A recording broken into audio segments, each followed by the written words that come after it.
যদি আমরা Oxford dictionary দেখি, মৌলবাদী শব্দটার অর্থ খুঁজতে যাই, বলা হচ্ছে মৌলবাদী হলো একজন ব্যক্তি যে কোনো ধর্মের প্রাচীন শিক্ষা আর মতবাদকে কঠোরভাবে অনুসরণ করে। তবে অক্সফোর্ড ডিকশনারির নতুন সংস্করণে দেখতে পাবো সামান্য চেঞ্জ হয়েছে।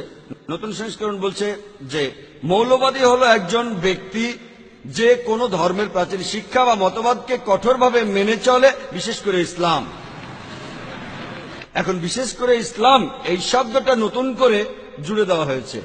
যখনই মুসলমান শব্দটা শুনবেন আপনি ভাববেন যে সে মৌলবাদী, সে চরমপন্থী, সে সন্ত্রাসী। আর অনেক মুসলমানকে দেখবেন তারা বলবে আমি মৌলবাদী না, আমি চরমপন্থী না।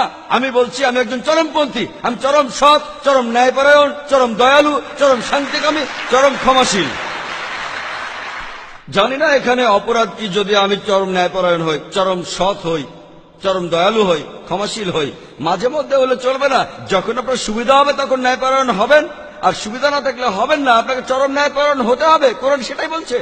আমাদের ধর্মীয় গ্রন্থ সর্বশক্তিমান আল্লাহর বাণী আমাদের পুরোপুরি ন্যায়বান হতে বলছে।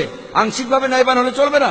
যখন আমার দরকার সে সময় ন্যায় বিচারের কথা, অন্য সময় না। তাহলে সমস্যা কোথায়? আমি পৃথিবীর সব মানুষকে প্রশ্ন করতে চাই, আমাকে বলতে পারবেন চরম সৎ হওয়া অন্যায়, চরম ন্যায়বান হওয়া অন্যায়, চরম শান্তিকামী হওয়া অন্যায়? আমাদের চরমপন্থী হতে হবে, তবে সেটা হবে সঠিক পথে।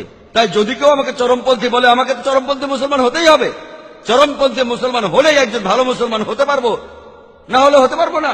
আমি জানি এই শব্দটার অর্থ এখন অনেক রকম করা হচ্ছে, সংজ্ঞা সবসময় বদলাতে থাকে। এখন আমাদের টেবিলটা উল্টে দিতে হবে। আংশিকভাবে কোরআন মানলে চলবে না, আমাদের চরমভাবে পুরোপুরিভাবে কোরআন মেনে চলতে হবে। পবিত্র কোরআনের সূরা আল বাকারার 208 নম্বর আয়াতে আল্লাহ তাআলা বলেছেন, সর্বাত্মকভাবে ইসলামে প্রবেশ করো। আজকে মুসলমানদের বলা হচ্ছে সন্ত্রাসী। সন্ত্রাসের সহজ সাধারণ সংজ্ঞা হলো যে লোক অন্যকে সন্ত্রস্ত করে। উদাহরণস্বরূপ, একজন অপরাধী পুলিশ দেখলে সন্ত্রস্ত বোধ করে, তাহলে এই অপরাধীর জন্য পুলিশ হলো সন্ত্রাসী। এভাবে দেখলে আমি বলবো প্রত্যেক মুসলমানের সন্ত্রাসী হওয়া উচিত। যখন কোন অপরাধী কোন মুসলমানকে দেখবে সে সন্ত্রস্ত হবে, যখন কোন ধর্ষক কোন মুসলমানকে দেখবে সে সন্ত্রস্ত হবে, কোন ডাকাত যদি মুসলমানকে দেখে সে সন্ত্রস্ত হবে, কোন সমাজবিরোধী লোক মুসলমানকে দেখলে সন্ত্রস্ত হবে। এ কথাই বলা হয়েছে পবিত্র কোরআনে সূরা আনফালের 60 নম্বর আয়াতে, এত দ্বারা তোমরা সন্ত্রস্ত করিবে আল্লাহর শত্রুকে।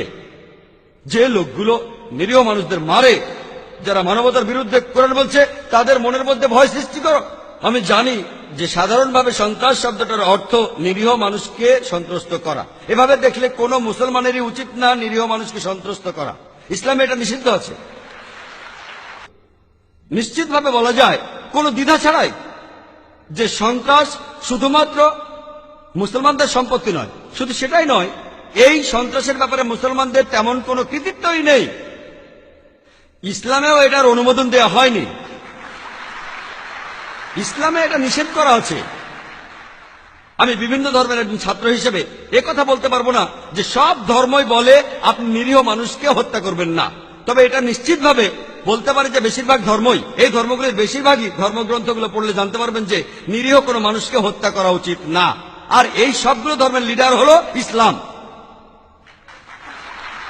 ইসলাম বলছে পবিত্র কোরআনের সূরা আল মাইদার 32 নম্বর আয়াতে আছে, শুরুতেই কোরআনের যে তেলাওয়াত আপনারা শুনেছিলেন, বলা হয়েছে যে যদি কোনো মানুষ, হোক সে মুসলিম বা অমুসলিম, অন্য কোনো মানুষকে হত্যা করে, হোক সে মুসলিম বা অমুসলিম, তাহলে সে যেন পুরো পৃথিবীর মানুষকে হত্যা করলো। আমি অনেক ধর্মগ্রন্থের কথা জানি যেখানে বলা হয়েছে যে নিরীহ মানুষকে হত্যা করা উচিত না। তবে কোরআন শুধু একথাই বলছে না, কোরআন বলছে যদি কেউ অন্য কোনো মানুষকে হত্যা করে, আর সেটা যদি হত্যাকাণ্ডের অপরাধ বা দুর্নীতির অপরাধ অথবা দেশের বিশৃঙ্খলা তৈরির অপরাধ না হয়, তাহলে সে যেন পুরো মানব জাতিটাকে হত্যা করলো। কোরআন এখানে আরো এক ধাপ এগিয়ে বলছে যদি কেউ অন্য কোনো মানুষকে হত্যা করে তাহলে সে যেন পুরো মানব জাতিটাকে হত্যা করলো। আমি এমন কোন ধর্মগ্রন্থের কথা জানি না যেটা বলছে যদি আপনি কোনো নিরীহ মানুষকে হত্যা করেন তাহলে আপনি যেন পুরো মানব জাতিকে হত্যা করলেন। আর এরপরও কোরআন বলছে যে যদি আপনি কারো জীবন বাঁচান, কোন মানুষের জীবন, তাহলে আপনি যেন পুরো মানব জাতিকে বাঁচালেন।